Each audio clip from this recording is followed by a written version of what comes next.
ನಮಸ್ಕಾರ ಸ್ನೇಹಿತರೆ, welcome back to my YouTube channel. ಈ ಒಂದು ವಿಡಿಯೋದಲ್ಲಿ ಬಹಳಷ್ಟು ಜನರ ಪ್ರಶ್ನೆ, ನಮ್ಮೆಲ್ಲ ವೀಕ್ಷಕರ ಬಹುತೇಕ ಜನರ ಪ್ರಶ್ನೆ ಏನಪ್ಪಾ ಅಂದ್ರೆ, ಸರ್ ಈಗ ಆಲ್ರೆಡಿ ನಮಗೆ 30 ಕಂತುಗಳು ಬಂದಿದೆ, 31ನೇ ಕಂತಿನ ಹಣ ಯಾವಾಗ ಬಿಡುಗಡೆ ಆಗುತ್ತೆ ಅನ್ನೋದು ತಮ್ಮೆಲ್ಲರ ಪ್ರಶ್ನೆ ಆಗಿದೆ. ಈ ವಿಡಿಯೋದಲ್ಲಿ ಅದರ ಬಗ್ಗೆ ಮಾಹಿತಿ ಇದೆ. ಅದರ ಜೊತೆಯಲ್ಲಿ ಈಗ ಜೂನ್ ತಿಂಗಳ ಪೆನ್ಷನ್ ಹಣ ಕೂಡ ರಿಲೀಸ್ ಆಗಿದೆ.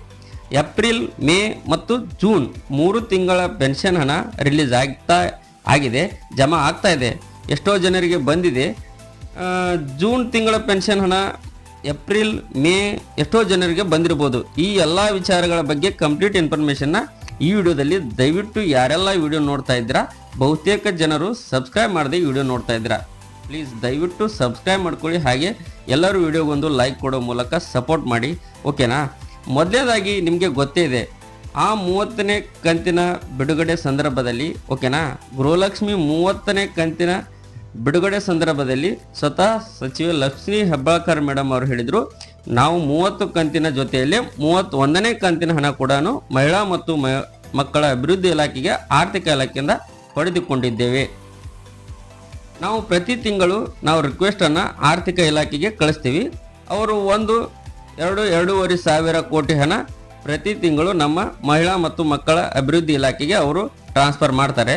ಅದಾದ ನಂತರ ನಾವು DBT ಮುಖಾಂತರ ಹಣ ಪ್ರೊಸೆಸ್ ಆಗುತ್ತೆ. ಬಟ್ ಆದರೆ ಇವಾಗ ನಾವು ಆಲ್ರೆಡಿ 31ನೇ ಕಂತಿನ ಹಣ ಕೂಡ ತರಿಸ್ಕೊಂಡಿದ್ದೇವೆ. ಈಗ ಆಲ್ರೆಡಿ ಮಹಿಳಾ ಮತ್ತು ಮಕ್ಕಳ ಅಭಿವೃದ್ಧಿ ಇಲಾಖೆ ಅಂತ ಹೇಳಿದರು. ಇದಕ್ಕೆ ಸಂಬಂಧಪಟ್ಟ ಹಾಗೆ ಇವಾಗ ಮಧ್ಯಂತರವಾಗಿ ಬಯೋಮೆಟ್ರಿಕ್ ಮಾಡಿಸಬೇಕು.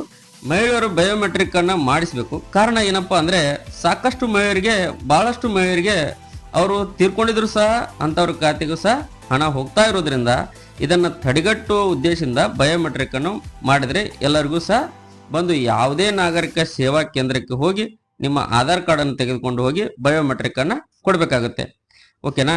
ಅಂತ ಅವಾಗ ಏನಾಗುತ್ತೆ ಅಂದರೆ, ಎಷ್ಟೋ ಜನರು ಅರ್ಹ ಫಲಾನುಭವಿಗಳಿದ್ದಾರೋ, ಯಾರು ಜೀವಂತವಾಗಿದ್ದಾರೋ ಅವರಿಗೆ ಮಾತ್ರ ಹಣ ಕೊಡುವಂಥದ್ದು ಆಗುತ್ತೆ ಅಂತ ಹೇಳಿ ಈಗ ಆಲ್ರೆಡಿ ಗ್ಯಾರಂಟಿ ಯೋಜನೆಗಳ ಅನುಷ್ಠಾನ ಪ್ರಾಧಿಕಾರದ ಉಪಾಧ್ಯಕ್ಷರಾಗಿರುವಂಥ ದಿನೇಶ್ ಗೂಳಿಗೌಡ ಅವರು ಸಹ ಇದರ ಬಗ್ಗೆ ಆಲ್ರೆಡಿ ಮಾಹಿತಿಯನ್ನು ಕೊಟ್ಟಿದ್ದಾರೆ, ಓಕೆನಾ.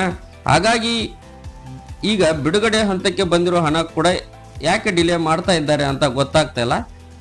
ಬಯೋಮೆಟ್ರಿಕ್ ಅನ್ನು ಮಾಡಿದ ಅದನ್ನು ಫಿಲ್ಟರ್ ಮಾಡಿ ಎಷ್ಟು ಫಲಾನುಭವಿಗಳು ಉಳಿತಾರೋ, 1,25,00,000 ಫಲಾನುಭವಿಗಳಿದ್ದರೆ ಸುಮಾರು 1 ಲಕ್ಷ ಹೊರಗಡೆ ಇಟ್ಟರೆ 1,24,00,000 ಫಲಾನುಭವಿಗಳು ಅಥವಾ 1,23,00,000 ಫಲಾನುಭವಿಗಳಿಗೆ ಏನು ಹಣ ಹೋಗಬೇಕಾಗತ್ತೆ ಅದನ್ನು ಪ್ರೊಸೆಸ್ ಮಾಡುವಂಥ ಸಾಧ್ಯತೆ ಇದೆ ಅಂತ ಹೇಳಿ ಕಂಡು ಬರ್ತಾ ಇದೆ. ಇದೇ ಪ್ರೊಸೆಸ್ ಮಾಡುವ ಸಾಧ್ಯತೆ ಇದೆ ಅಂತ ಹೇಳಿ ಬರ್ತಾ ಇದೆ. ಹಾಗಾಗಿ ಈ ನೆಕ್ಸ್ಟ್ 32ನೇ ಕಂತಿಗೆ ಬೇಕಾದ್ರೆ ನನ್ನ ಅಭಿಪ್ರಾಯದ ಪ್ರಕಾರ 32ನೇ ಕಂತಿಗೆ ಬೇಕಾದ್ರೆ ಬಯೋಮೆಟ್ರಿಕ್ ಅನ್ನ ಕಂಪಲ್ಸರಿ ಮಾಡಲಿ, ಬಯೋಮೆಟ್ರಿಕ್ ನಂತರ ಮಾಡಲಿ. ಸದ್ಯಕ್ಕೆ ಈಗ ಆಲ್ರೆಡಿ ಬಂದಿರುವಂತಹ ಹಣವನ್ನು ಮಹಿಳಾ ಮತ್ತು ಮಕ್ಕಳ ಅಭಿವೃದ್ಧಿ ಇಲಾಖೆ ಬಂದಿರುವಂತಹ ಹಣವನ್ನು ಪ್ರೊಸೆಸ್ ಮಾಡಿ ಜನರ ಖಾತೆಗೆ ಹಣ ಜಮಾ ಮಾಡುವುದು ಉತ್ತಮ ಅನ್ನೋದು ನನ್ನ ಅಭಿಪ್ರಾಯ. ನಿಮಗೆ ಏನು ಅನಿಸುತ್ತೆ ಕಮೆಂಟ್ ಮಾಡುವ ಮೂಲಕ ತಿಳಿಸಿ. ಮತ್ತೆ ಜೂನ್ ತಿಂಗಳ ಪೆನ್ಷನ್ ಹಣ ಈಗಾಗಲೇ ಜಮಾ ಆಗಲಿಕ್ಕೆ ಶುರುವಾಗಿದೆ.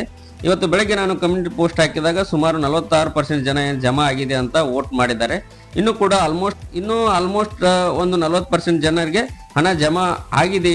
ಇನ್ನೂ ಕೂಡ 60% ಜನರಿಗೆ ಹಣ ಜಮಾ ಆಗೋದು ಬಾಕಿ ಇದೆ. ಹಾಗಾಗಿ ನಿಮ್ಗೆ ಏನಾದರೂ ಜೂನ್ ತಿಂಗಳು ಪೆನ್ಷನ್ ಬಂದಿದೆಯೋ ಇಲ್ಲೋ ತಪ್ಪದೆ ಕಮೆಂಟ್ ಮಾಡಿ. ಹಾಗೆ 30ನೇ ಕಂತು ಏನಾದರೂ ಬಂದಿಲ್ಲ ಅಂದರೆ ದಯವಿಟ್ಟು ವೇಟ್ ಮಾಡಿ. 31ನೇ ಕಂತಿನ ಹಣ ರಿಲೀಸ್ ಆಗುವ ಸಂದರ್ಭದಲ್ಲಿ ಹಣ ಜಮಾ ಆಗುತ್ತೆ, ಓಕೆನಾ. ಇದಾಗಿತ್ತು ಈ ಕ್ಷಣದ ಮಾಹಿತಿ. ಯಾರೆಲ್ಲ ವಿಡಿಯೋ ನೋಡ್ತಾ ಇದ್ದೀರಿ ಅಂದರೆ ಪ್ಲೀಸ್ ದಯವಿಟ್ಟು ಎಲ್ಲರೂ ಸಬ್ಸ್ಕ್ರೈಬ್ ಮಾಡ್ಕೊಳ್ಳಿ, ಹಾಗೆ ನಮಗೆ ಸಪೋರ್ಟ್ ಮಾಡಿ.